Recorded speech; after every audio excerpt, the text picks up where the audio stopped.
Statutory warning, বিধিবদ্ধ সতর্কীকরণ।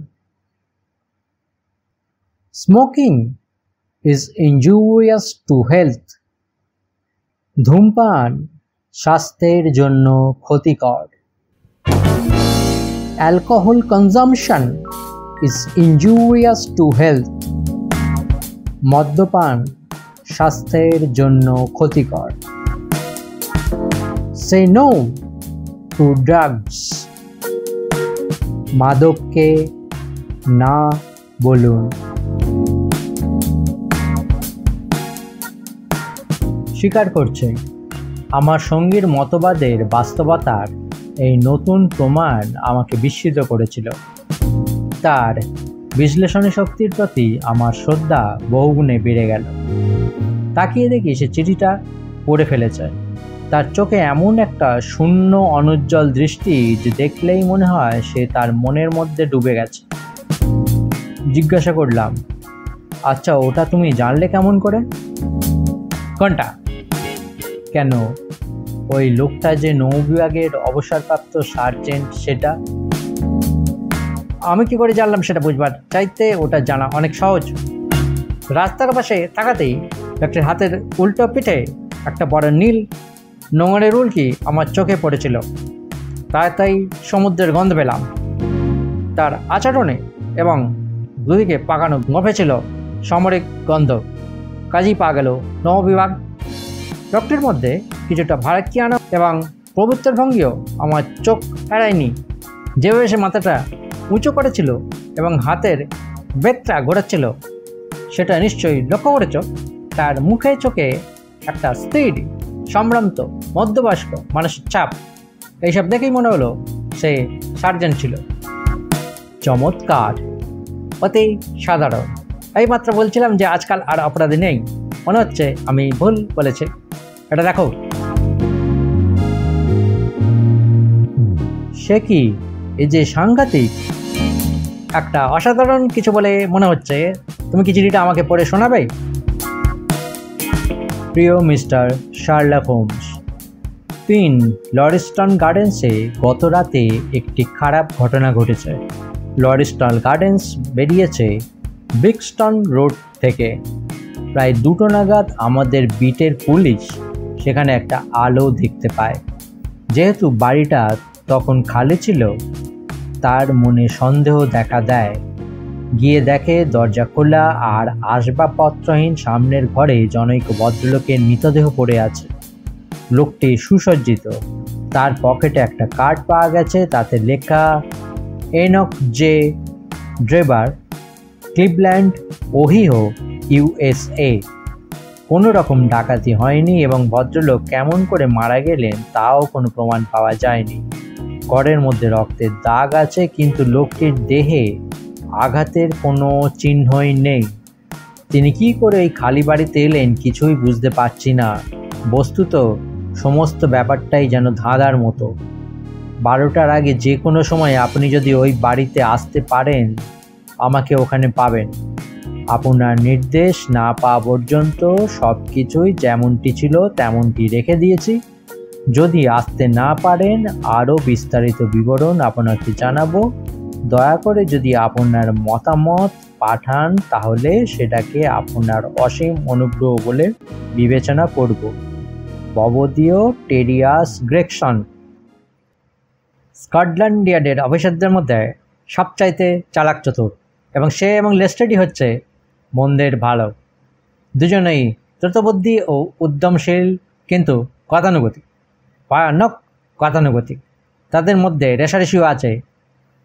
2 পেশাদার সুন্দরীর মতোই তারা পরস্পরের প্রতি ঈর্ষাকাতর। এই কেসে তাদের দুজনের হাতেই যদি কিছুটা সুতো ধরিয়ে দেওয়া যায়, তাহলে ভারী মজা হবে। আর এক মুহূর্ত নষ্ট করা উচিত নয়। তোমার জন্য একটা গাড়ি রেখে দেবো কি? আমি যাব কি না তাই তো বুঝতে পারছি না।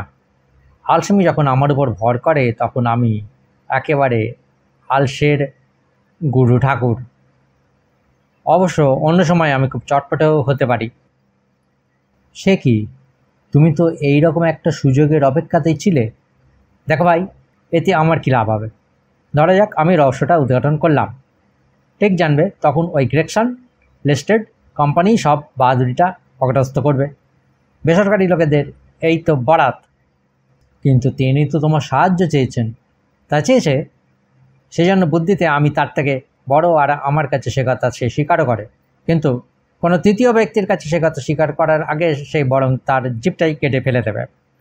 যাও তো, যাওয়াই যাক, দেখে আসি ব্যাপারটা। আমার বড়শিতে আমি মাছ ধরবো, আর কিছু না পাই তাদের দেখে একটু হাসতে পারবো। চলো, তোমার টুপিটা নিও। তুমি বলছো আমাকে যেতে? হ্যাঁ, অবশ্যই, যদি এর চেয়ে বড় কাজ কিছু না থাকে। 1 মিনিট পরেই একটা ভাড়াটে গাড়ি নিয়ে আমরা দ্রুত ছুটে চললাম ব্রিক্সটন রোডের দিকে। কুয়াশা ঢাকা মেঘাচ্ছন্ন সকাল, বাড়িগুলোর মাথায় একটা বাদামি আবরণ ছেয়ে আছে। মনে হচ্ছে যেন নিচে মেটে রঙের রাস্তায় ছায়া পড়েছে। আমার সঙ্গী খুব খোশ মেজাজে চলেছে, এক মনে সঙ্গীত প্রসঙ্গে কথা বলে চলেছে। তাকে বাধা দিয়েই বললাম, হাতের কাজে খুব মন দিচ্ছ বলে তো মনে হয় না। এখনও কোনো তথ্যই পাইনি। স্বাক্ষর প্রমাণ সংগৃহীত হবার আগেই মত গঠন করা মস্ত ভুল, তাতে বিচারশক্তি প্রভাবিত হয়। শীঘ্রই তথ্য পেয়ে যাবে, ওইটাই ব্রিক্সটন রোড, আর আমার যদি ভুল না হয়ে থাকে তাহলে ওইটাই সেই বাড়ি। ঠিক, কোচম্যান, গাড়ি থামাও। তখনও আমরা শখানেক গজ দূরে, কিন্তু তার নির্দেশে সেখানেই নামতে হলো। বাকিটা হেঁটে গেলাম। 3 নম্বর লরেস্টন গার্ডেন্স একটা অশুভ ভয়ঙ্কর চেহারা নিয়ে দাঁড়িয়ে আছে। যে 4টে বাড়ি রাস্তা থেকে কিছুটা দূরে অবস্থিত, এটা তাদেরই একটা। 4টে বাড়ির 2টোই লোক আছে, 2টো খালি। শেষের 2টো বাড়িতে দেখা যাচ্ছে 3 সারি খোলা জানলা, আর এখানে ওখানে ভাড়া দেয়া হইবে লেখা বোর্ড ঝোলানো। কাদা ও পাথরের একটা হলদেটে সংকীর্ণ পথ বাগানের ভেতর দিয়ে চলে গেছে। রাতের বৃষ্টিতে সমস্ত জায়গাটায় স্যাঁতস্যাঁতে। বাগানের চারধারে 3 ফুট উঁচু ইটের পাঁচিল, তার উপর এক টুকরো কাঠের রেল বসানো দেয়ালে হেলান দিয়ে একজন হিষ্টপিষ্ট পুলিশ কনস্টেবল দাঁড়িয়ে আছে। তাকে ভিড় করে আছে পথচারীদের একটা ছোট দঙ্গল। বকের মতো গলা বাড়িয়ে চোখ বড় বড় করে তারা ভিতরে কি ঘটছে সেটা দেখবার ব্যর্থ চেষ্টা করছে।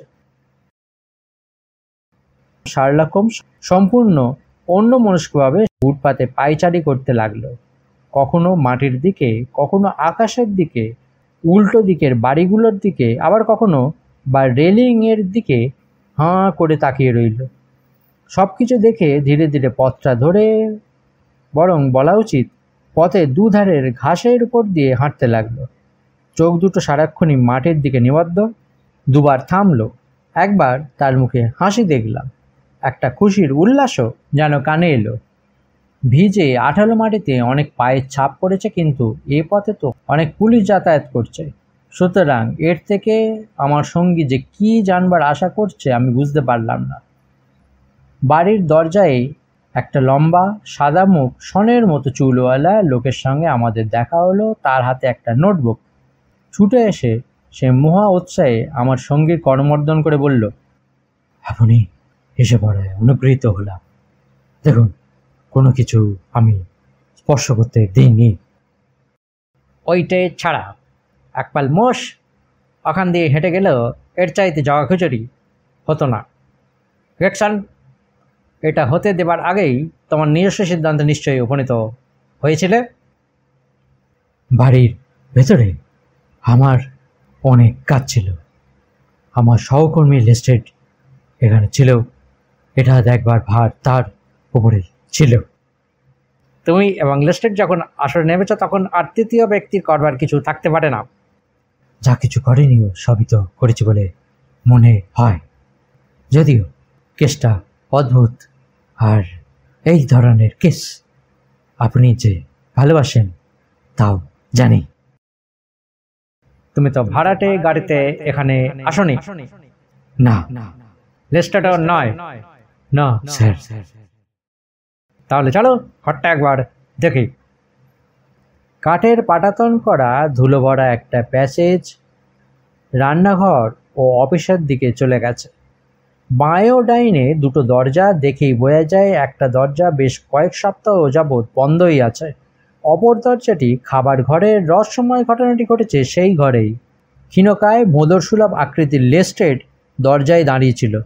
আমাদের দুজনকেই সে অভ্যর্থনা করল, বলল, এই কেসটা নিয়ে হুলস্থুল পড়ে যাবে স্যার, এমনটি আমি আর দেখিনি।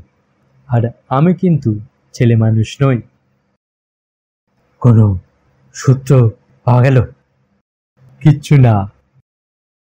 হোমস ভিতরে পা বাড়ালো। আমি তাকে অনুসরণ করলাম। পেছনে গ্রেগসন। একটা বড় চৌকোনা ঘর, আসবাবপত্র কিছুই নেই বলে আরো বড় দেখাচ্ছে। দেয়ালে ঝকমকে সস্তা কাগজ মোড়া, ছ্যাঁতরা পড়ে জায়গায় জায়গায় দাগ ধরেছে। কোথাও বা অনেকটা কাগজ খুলে গিয়ে ঝুলে পড়েছে, ফলে নিচেকার হলদে প্লাস্টার বেরিয়ে পড়েছে। দরজাটার উল্টো দিকে একটা শৌখিন অগ্নিকুণ্ড, তার উপর নকল শ্বেত পাথরের ম্যান্টেল পিস, তার এক কোণে একটা লাল মোমবাতির শেষটুকু বসানো। ঘরের একমাত্র জানলায় এত ধুলো ময়লা জমেছে যে ঘরের আবছা আলোয় সবকিছুতেই একটা হলদে আভা পড়েছে। দেহটি মেঝে পড়ে রয়েছে, চারদিকে চাপ চাপ রক্তের দাগ। দৃষ্টিহীন শূন্য চোখ যেন তাকিয়ে আছে বিবর্ণ সেলিংয়ের দিকে। লোকটির বয়স হবে বছর 43, মাঝারি গড়ন, চওড়া কাঁধ, কালো কোঁকড়ানো চুল, ছোট ঘন দাড়ি।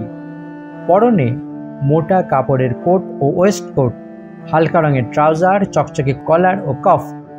ব্রাশ করা তকতকে একটা টপ হ্যাট তার পাশেই মেঝের উপর পড়ে আছে। দুই হাত মুষ্টিবদ্ধ, দুই বাহু ছড়ানো, দেহের নিম্নাংশ একসঙ্গে জড়ানো। দেখে মনে হয় মৃত্যুর বিরুদ্ধে তাকে অনেক সংগ্রাম করতে হয়েছে। তার শক্ত মুখে বিভীষিকার ছায়া। দেহের এই উৎকট ভয়ঙ্কর বিকৃতির সঙ্গে নিচু কপাল, থ্যাবড়া নাক ও পুরু ঠোঁট যুক্ত হয়ে একটি বানর সুলভ আকৃতি গড়ে উঠেছে। তার দেহের দুমড়ানো অস্বাভাবিক ভঙ্গির জন্য সেটা যেন আরও বৃদ্ধি পেয়েছে। নানা ধরনের মৃত্যু আমি দেখেছি, কিন্তু তার যে ভয়াবহ রূপ দেখলাম তা আর কখনো দেখিনি। শার্লক হোমস মৃতদেহের কাছে এগিয়ে হাঁটু গেড়ে বসে পরীক্ষা করতে শুরু করলো। তার হালকা আঙুলগুলো মৃতদেহের সর্বাঙ্গে যেন উড়ে বেড়াচ্ছে, চাপ দিচ্ছে, বোতাম খুলছে, পরীক্ষা করছে। সবশেষে সে মৃতের ঠোঁট দুটি শুঁকল আর দেখল তার পেটেন্ট লেদারের জুতোর তলা। প্রশ্ন করল, একে একেবারেই সরানো হয়নি তো?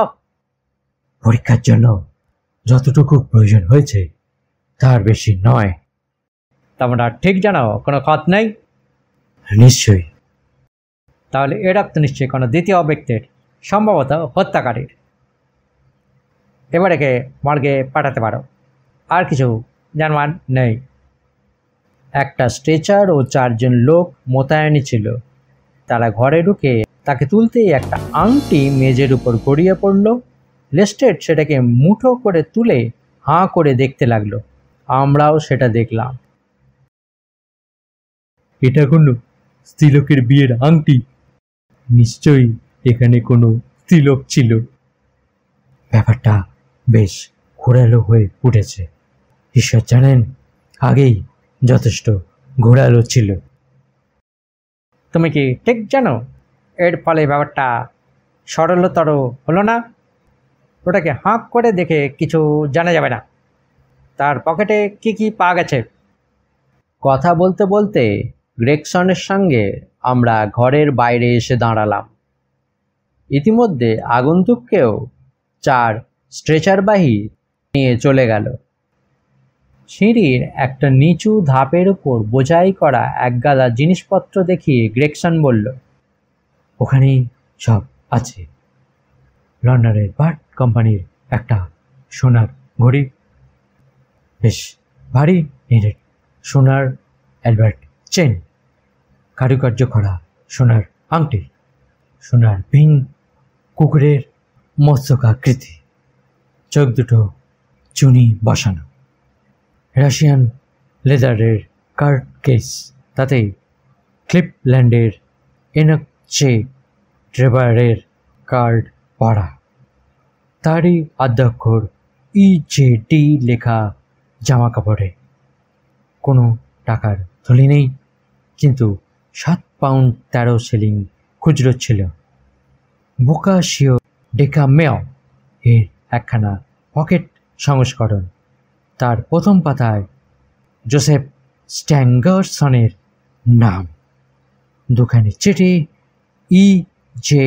ড্রেবো ও জোসেফ স্ট্যাঙ্গারসনকে লেখা। কোন ঠিকানায়? American exchange. দুখানি এসেছে গুইঅন স্টিমশিপ কোম্পানি থেকে, তাতে জাহাজ যে লিভারপুল থেকে ছাড়া হয়েছে তাও উল্লেখ আছে। পরিষ্কার বোঝা যাচ্ছে এই ভাগ্যহীন লোকটি শীঘ্রই নিউ ইয়র্কে ফিরবার কথা। এই স্ট্যাঙ্গারসন সম্পর্কে কোনো খোঁজ খবর করেছ? সঙ্গে সঙ্গেই করেছি স্যার, সবগুলো খবরের কাগজে বিজ্ঞাপন দিয়েছি। একজন লোককে পাঠিয়েছে আমেরিকান এক্সচেঞ্জে, সে এখনো ফেরেননি। আর ক্লিভল্যান্ডে সকালেই টেলিগ্রাম করে দিয়েছে। তাতে কি লিখেছ? অবস্থার বিবরণ দিয়ে বলেছি, আমাদের পক্ষে সহায়ক কোনো সংবাদ জানালে খুশি হব। আর কিছু নয়? এমন কোনো ঘটনা কি নেই যার উপর কেসটা চলে আছে? তোমরা চূড়ান্ত মনে করো এরকম কোনো খবর জানতে চেয়েছ কি? আমার যা বলার সবই বলেছি। স্ট্যাঙ্গারসনের খবর জানতে চাওয়া হয়েছে। এমন সময় ঘর থেকে খুব খুশি খুশি ভাবে হাত দুটো ঘষতে ঘষতে লেস্ট্রেড এসে বলল, একটা খুব বড় রকমের আবিষ্কার করে ফেলেছি। দেয়ালটাকে ভালো করে পরীক্ষা না করলে সেটা ধরাই পড়তো না। ঘরে একেবারে অন্ধকার কোণে রয়েছে বলে এটা কারোর চোখে পড়েনি। এদিকটা দেখার কথা কেউ ভাবেইনি। আমার সঙ্গে এসে এটা দেখো। হ্যাঁ, এইবার এইখানে দাঁড়াও, আমি একটা দেশলাই কাঠি জ্বালাই। ওই দেখো, খুনি নিজের রক্ত দিয়ে এটা লিখেছে, RACHE বা রাসেল। দেখো, দেয়াল বেয়ে রক্ত গড়িয়ে পড়েছে। আর এই কোনটাতেই কেন লেখা হলো? কারণ ম্যান্টেল পিসের উপর রাখা মোমবাতিটা জ্বললে ঘরের এই অংশটাই সব থেকে উজ্জ্বল হয়।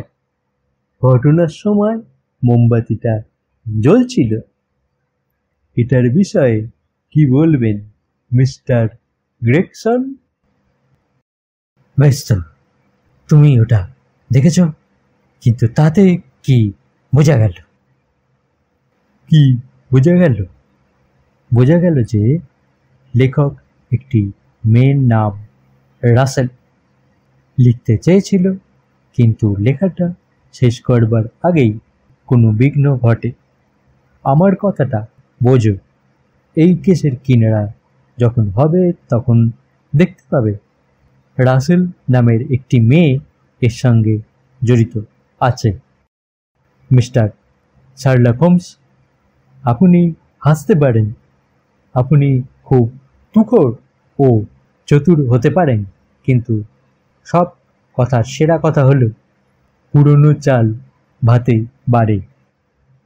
সত্যি আমি তোমার কাছে ক্ষমা চাইছি। তুমি প্রথমে এটা দেখেছ, এর কৃতিত্ব অবশ্যই তোমার প্রাপ্য। গত রাত্রে রহস্যের অপর অংশীদারি যে এটা লিখেছে সে বিষয়েও তোমার সঙ্গে আমি একমত। এই ঘরটা পরীক্ষা করে দেখবার সময় আমি এখনও পাইনি। তোমার অনুমতি নিয়ে সে কাজটা এবার করতে চাই। বলতে বলতেই সে পকেট থেকে একটা মাপের ফিতে ও একটা বড় ম্যাগনিফাইং গ্লাস বের করে ফেলল। তারপর এই দুটি হাতিয়ার নিয়ে নিঃশব্দে ঘরময় দাপাদাপি শুরু করে দিল। কখনো থামছে, কখনো হাঁটু কেটে বসছে, একবার তো টান টান হয়ে উপুড় হয়ে শুয়েই পড়ল। সারাক্ষণ নিজের সঙ্গেই কথা বলে চলেছে, কখনো উল্লাস, কখনো আর্তনাদ। এই হয়তো শেষ দিচ্ছে, আবার পরক্ষণেই উৎসাহে ও আশায় চিৎকার করে উঠছে। প্রায় 20 মিনিট ধরে সে তার কাজ চালিয়ে গেল। আমার চোখে সম্পূর্ণ অদৃশ্য দাগগুলির দূরত্ব বেশ যত্ন নিয়ে সঠিকভাবে মাপল। কখনো আবার কেন যে ফিতেটাকে দেয়ালের গায়েও ব্যবহার করলো সেটা তো আমার কাছে দুর্বোধ্য। এক জায়গায় মেঝে থেকে এক মুঠো ধুলো খুব যত্ন করে তুলে নিয়ে খামে ভরে রাখল। শেষকালে দেয়ালের লেখার ওপর কাঁচটা ধরে প্রতিটি অক্ষরকে সূক্ষ্মভাবে পরীক্ষা করে দেখল। কাজ শেষ করে খুশি মনে ফিতে আর কাঁচটা পকেটে রেখে দিল। গ্রেগসন এবং লেস্ট্রেড দুজনে একসঙ্গে জিজ্ঞাসা করল, এ ব্যাপারে আপনার অভিমত কি? খুন হয়েছে। খুনি একজন পুরুষ মানুষ, উচ্চতায় 6 ফুটের বেশি, বয়সে যুবক, উচ্চতার তুলনায় পা দুটো ছোট, পায়ে চৌক মাথা বোট, ঠোঁটে তীক্ষ্ণ বলি সিগার। একটা 4 চাকার গাড়িতে করে শিকারকে নিয়ে সে এখানে এসেছিল। গাড়িটা ছিল এক ঘোড়ায় টানা, আর ঘোড়াটা 3 পায়ে ছিল পুরনো নাল এবং সামনের এক পায়ে ছিল নতুন নাল লাগানো। খুব সম্ভব খুনির মুখের রং লাল, আর ডান হাতের আঙুলের নখগুলো বেশ লম্বা। অল্প গোটাকায় লক্ষণ উল্লেখ করলাম, তবে এগুলো তোমাদের কাজে লাগতে পারে। যে কনস্টেবল মৃতদেহটি আবিষ্কার করেছিল তার সঙ্গে আমি কথা বলতে চাই। তার নাম ঠিকানাটা আমাকে দিতে পারো? জন র্যাঞ্চ। এখন তার ছুটি। কেনিংটন পার্ক গেটে 46 হার্ডলে কোর্টে তাকে পাবেন। চলো ডাক্তার, তাকে খুঁজে বের করতে হবে। লেস্ট্রেড এবং গ্রেগসন পরস্পরের দিকে তাকিয়ে অবিশ্বাসের হাসি হাসল। লেস্ট্রেড বলল, লোকটি যদি খুন হয়ে থাকে তাহলে কিভাবে খুন করা হয়েছে? বেশ, আর একটা কথা লেস্ট্রেড, RACHE রাসে হচ্ছে প্রতিহিংসার জার্মান প্রতিশব্দ। কাজেই মিস রাসেলকে খুঁজতে গিয়ে সময় নষ্ট করো না। শব্দের তীরটি ছুঁড়ে দিয়েই সে চলে গেল। 2 প্রতিদ্বন্দ্বী হাঁ করে তার দিকে তাকিয়ে রইল। 3 নম্বর লরিস্টন গার্ডেন্স থেকে যখন বেরোলাম তখন বেলা 1টা। শার্লক হোমস নিকটবর্তী টেলিগ্রাফ অফিসে গিয়ে একটা লম্বা তার পাঠালো। তারপর একটা গাড়ি ডেকে গাড়োয়ানকে লেস্ট্রেডের দেওয়া ঠিকানায় যাবার নির্দেশ দিল।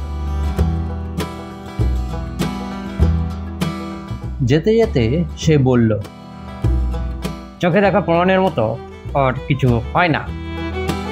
আসলে এই কেস সম্পর্কে আমার মন সব ঠিক করে ফেলেছে, তথাপি যা কিছু জানবার আছে সেসব জানাই ভালো। তুমি আমাকে বিস্মিত করেছো হোমস। যেরকম নিশ্চয়তার সঙ্গে খুঁটিনাটি কথা তুমি জানালে, নিশ্চয়ই আসলে ততটা নিশ্চিত তুমি নও। ভোটের কোনো রকম সুযোগই নেই। ওখানে পৌঁছে প্রথমেই আমি লক্ষ্য করলাম পথের উপরে একটা গাড়ির চাকার দুটো দাগ পড়েছে। এখন গত রাতের আগে গত 1 সপ্তাহ এখানে কোনো বৃষ্টি হয়নি। কাজেই যে চাকাগুলির দাগ এত গভীরভাবে মাটিতে বসে গেছে সেগুলো নিশ্চয়ই গত রাত্রেই সেখানে এসেছিল। ঘোড়ার খুঁড়ের যে দাগ সেখানে রয়েছে তার একটা অন্য 3টের তুলনায় বেশি গভীর।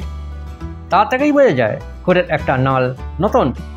যেহেতু বৃষ্টি আরম্ভ হবার পরেও গাড়িটা সেখানে ছিল এবং সকালে কোনো সময় সেটাকে দেখা যায়নি, একথা গ্রেকসনই বলেছে।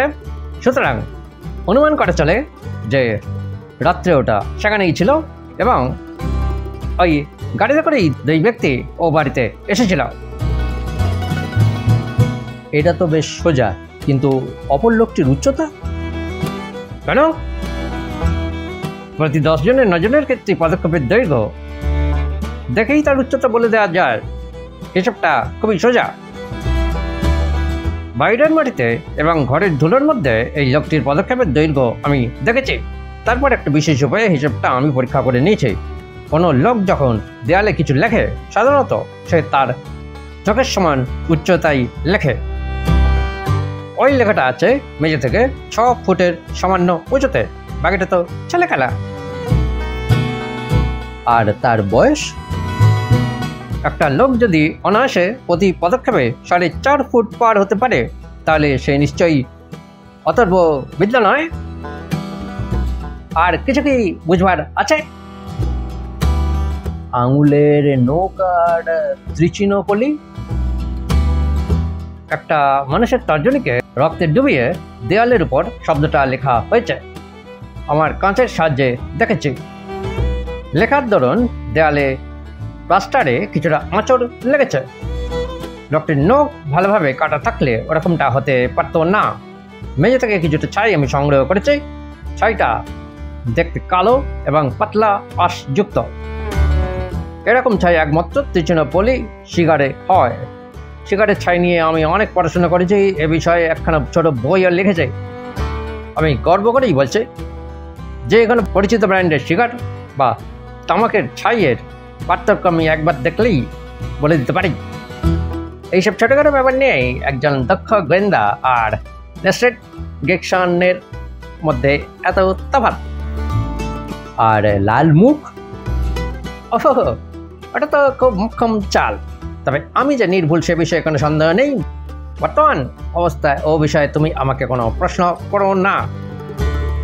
আচ্ছা, পালাবার আগে দ্বিতীয় লোকটি জার্মান ভাষায় রাসে শব্দটি লিখলো কেন? বেচারি লেস্টেডের আবিষ্কার সম্পর্কে বলতে পারি, ওটা পুরোপুরি ধাপ্পা। সমাজতন্ত্রের গুপ্ত সমিতির ধারণা সৃষ্টি করে পুলিশকে ভুল পথে চালাবার মতলব। ওটা কোনো জার্মানের লেখা নয়। লক্ষ্য করলে দেখতে পেতে এই অক্ষরটা জার্মান কায়দায় লেখা হয়েছে, কিন্তু একজন সত্যিকারের জার্মান সব সময় ল্যাটিন কায়দায় লেখে। কিন্তু ডাক্তার আর কোনো কথা নয়। তুমি তো জানো, জাদুকর যদি তার খেলা সবাইকে বুঝিয়ে দেয়, তাহলে আর কেউ তাকে বাহবা দেয় না। আমার কাজের পদ্ধতি যদি সবটা তোমাকে বুঝিয়ে দিই, তাহলে তুমি আমাকে একজন অতি সাধারণ মানুষ বলে মনে করবে। আমি কখনোই তা করব না। অপরাধ তত্ত্বকে তুমি নির্ভুল বিজ্ঞানের এত কাছাকাছি এনে ফেলেছ যে পৃথিবীতে আর কেউ এর চাইতে বেশি কিছু করতে পারবে না।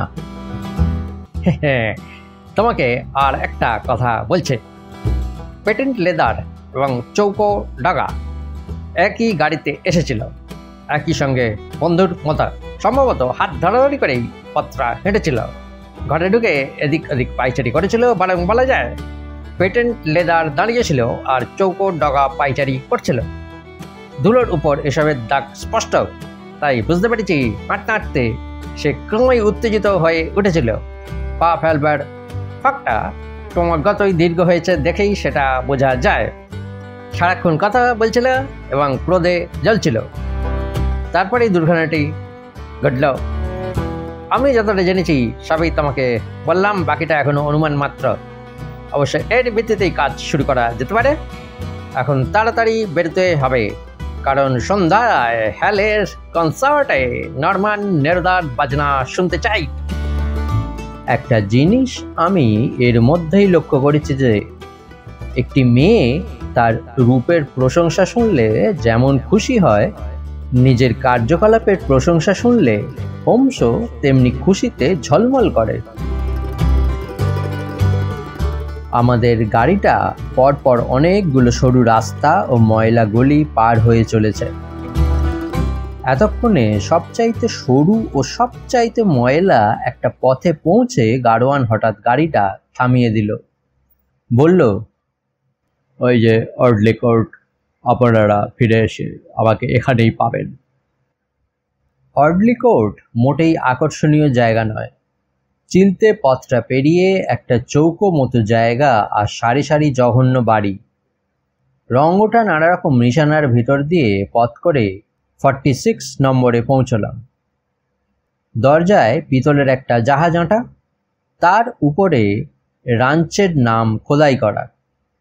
খোঁজ নিয়ে জানলাম কনস্টেবল তখনও বিছানায়। একটা ছোট বসবার ঘরে তার জন্য অপেক্ষা করতে লাগলাম। ঘুমের ব্যাঘাত ঘটায় একটু বিরক্ত হয়েই সে ঘরে ঢুকল। বলল, আমি তো অফিসে রিপোর্ট দিয়েছি।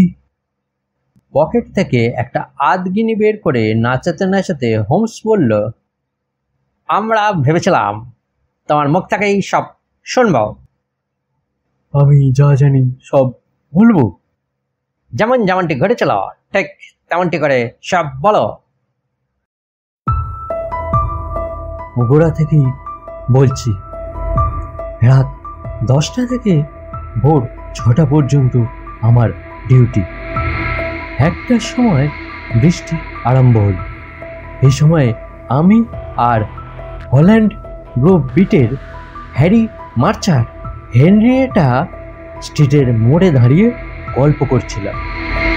রাত 2টো নাগাদ ভাবলাম বিগস্টন রোডের দিকটা একবার দেখে আসি। চারদিকে বেশ নির্জন। একাই হাঁটতে হাঁটতে যাচ্ছি, হঠাৎ লরিস্টন গার্ডেন্সের যে দুটো বাড়ি খালি পড়ে আছে এবং যার একটার শেষ ভাড়াটে টাইফয়েডে মারা গেছে বলে জানি, তার একটার জানালা দিয়ে একটা আলো চোখে পড়ল। অবাক হয়ে গেলাম। সন্দেহ হলো কিছু একটা গোলমাল হয়েছে। দরজার কাছে পৌঁছে, তুমি থেমে গেলে এবং আমার বাগানের গেটের কাছে ফিরে গেলে, এরকমটা কেন করলে? আরে ঠিক তাই স্যার, ভগবান জানেন সে কথা আপনি জানলেন কেমন করে? চারদিকটা এমন নির্জন যে আমার মনে হলো টাইফয়েড হয়ে যে মারা গেছে এটা হয়তো তারই কাজ। এই ভাবনাই আমাকে ঘুরিয়ে দিল। মার্চারের লণ্ঠনটা চোখে পড়ে কিনা দেখবার জন্য আমি গেটের কাছে ফিরে গেলাম, কিন্তু কাউকে দেখতে পেলাম না। পাতে কেউ ছিল না? কোনো জীবন্ত প্রাণী নয় স্যার। সাহস করে ফিরে গিয়ে ধাক্কা দিয়ে দরজা খুলে ফেললাম। ভেতরে ঢুকলাম। ভিতর চুপচাপ। ঘরের মধ্যে ঢুকলাম। ম্যান্টেল পিসের উপর একটা লাল মোমবাতি জ্বলছে, আর তারই আলোতে দেখলাম। আমি জানি তুমি কি দেখলে। ঘরের 4-5টা বার কয়েক ঘুরে তুমি মৃতদেহটার পাশে হাঁটু গেড়ে বসলে। তারপর এগিয়ে গিয়ে রান্নাঘরের দরজাটা ঠেললে, দেখলে কেউ নেই, আর তারপরেই এসব দেখবার জন্য আপনি কোথায় লুকিয়েছিলেন? আমি তো দেখছি আপনি এমন অনেক কিছুই জানেন যা আপনার জানবার কথা নয়। এই নাও আমার কার্ড। খুনের দায় আমাকেই যেন গ্রেপ্তার করে বসো না। আমিও একটি শিকারে, নেকড়ে নয়। মিস্টার গ্রেগসন বা মিস্টার লেস্টেডের কাছেই সব জানতে পারবে। এখন বলে যাও, তারপর কি করলে? গেটের কাছে গিয়ে আমার বাঁশিটা বাজালো। তাই শুনে মার্চার আর দুজন ঘটনাস্থলে হাজির হলো। তখন কি রাস্তা খালি ছিল? তা ছিল, কাজের লোক বলতে কেউ ছিল না। তুমি কি বলতে চাও? জীবনে অনেক মাতাল আমি দেখেছি, কিন্তু ও ব্যাটার মতো পার মাতাল কখনো দেখিনি। ব্যাটা পায়ের উপর দাঁড়াতেই পারছিল না, তার সাহায্য করবে কি? লোকটা কেমন? তার মুখ, তার পোশাক, এসবকে লক্ষ্য করনি? তা মনে হয় করেছিলাম। আমি আর মার্চারি তো অতি কষ্টে তাকে সোজা করে দাঁড় করিয়েছিলাম। লোকটা বেশ লম্বা, লাল মুখ, নিচের দিকটা জড়ানো। তার পরনে কি ছিল? একটা বাদামি ওভারকোট। হাতে একটা চাবুক ছিল?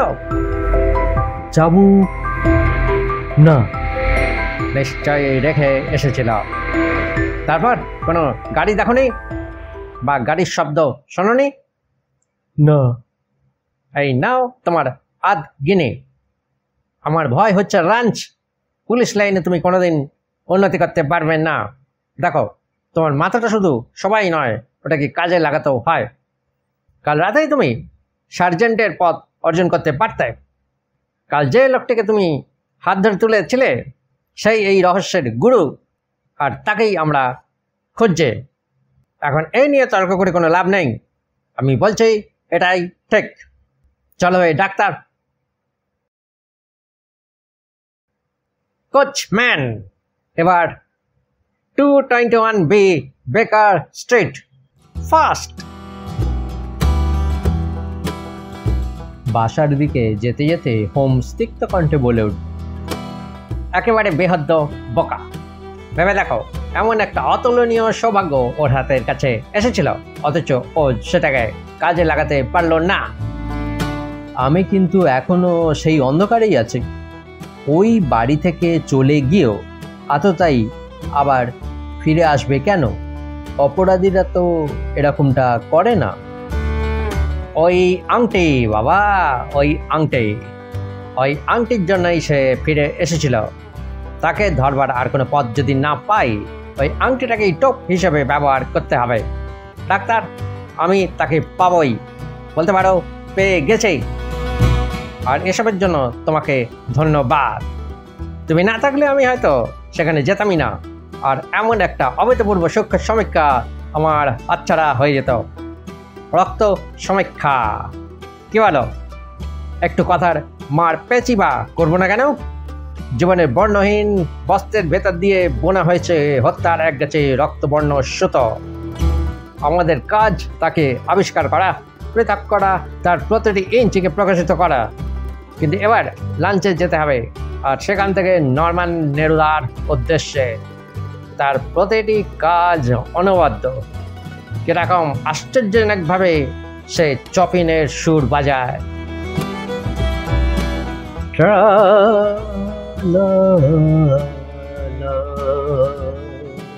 লিরা লিরা রে।